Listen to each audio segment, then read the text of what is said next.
Java 12 e superiores në futbollin e femrave ofron përballjen Vllaznia Gramshi, dy ekipe që mbajnë vend e parë në tabelën e klasifikimit. Në part të kësaj sfide ka folur edhe presidenti i klubit Shkodran Lazar Matia, i cili thon boj kundërshtarin duke thënë se ka më shumë zhurmë se sa punë.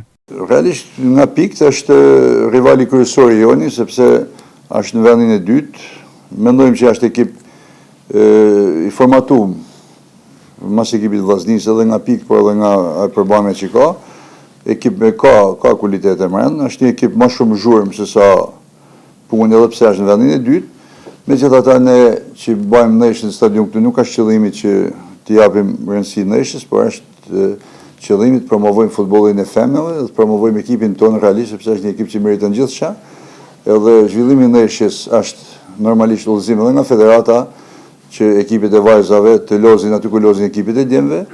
Edhe ne s'kemi bërë si gjatë vetëm detyrën që këto vajzat lozin në ato ambiente që kërkohet për me luajtur, por nuk është vlerësim për kundërshtarin, është vlerësim për ekipin tonë.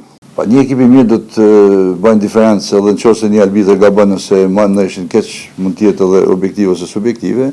Mendoj që në përballjen e ekipit tonë janë kualitetet që edhe ne gabim të arbitrit me dashje apo pa dashje, mendoj që të jenë pa dashje, do t'i përballojnë ekipin. Një ekip për me luajtur në Evropë, e kam thënë herë tjera, do të pranojnë edhe padrejtësitë në një arbitrit pa ndërgjegjshëm. Vllaznia Gramshi është planifikuar të luajë ditën e hënë në orën 17 në stadiumin Loro Boriçi.